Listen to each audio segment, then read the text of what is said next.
जय श्री कृष्ण भक्तजनों। श्री वराह अवतार की कथा।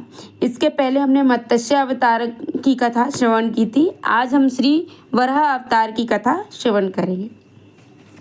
ब्रह्मा से सृष्टि क्रम प्रारंभ करने की आज्ञा पाए हुए स्वयं भू मनु ने पृथ्वी को प्रलय के एक वर्ण में डूबी हुई देखकर उनसे प्रार्थना की कि आप मेरे और मेरी प्रजा के रहने के लिए पृथ्वी के उद्धार का प्रयत्न करें, जिससे मैं आपकी आज्ञा का पालन कर सकूं। ब्रह्मा जी इस विचार में पड़कर ही कि पृथ्वी तो रसातल में चली गई है, इसे कैसे निकाला जाए, वे सर्वशक्तिमान श्री हरि की शरण में गए। उसी समय विचार मग्न ब्रह्मा जी की नाक से अंगुष्ठ प्रमाण एक वराह बाहर निकला पड़ा और क्षण भर में पर्वताकार विशाल रूप गजेंद्र सरीका होकर गर्जन करने लगा। शुकर रूप में भगवान पहले तो बड़े वेग से आकाश में उछले। उनका शरीर बड़ा कठोर था, त्वचा पर कड़े कड़े बाल थे, सफेद दाढ़ें थी, उनके नेत्रों से तेज निकल रहा था, उनकी दाढ़ें भी अति कर्कश थी।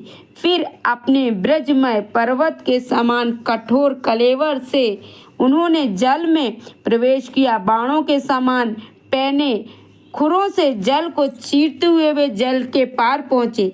रसातल में समस्त जीवों की श्रेष्ठता भूता देवी को उन्होंने वहाँ देखा। पृथ्वी को वे अपने डाढ़ों पे लेकर बाहर आए।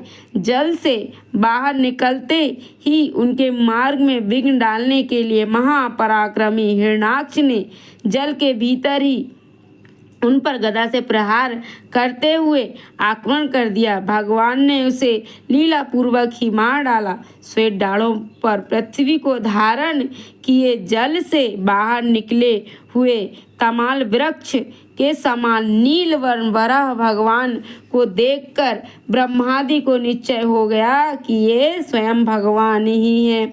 वे सब प्रकार से हाथ जोड़कर श्री हरि नारायण की स्तुति करने लगे। बोलो वराह अवतार की जय, बोलो श्री हरि नारायण विष्णु भगवान की जय, माता लक्ष्मी की जय, राधा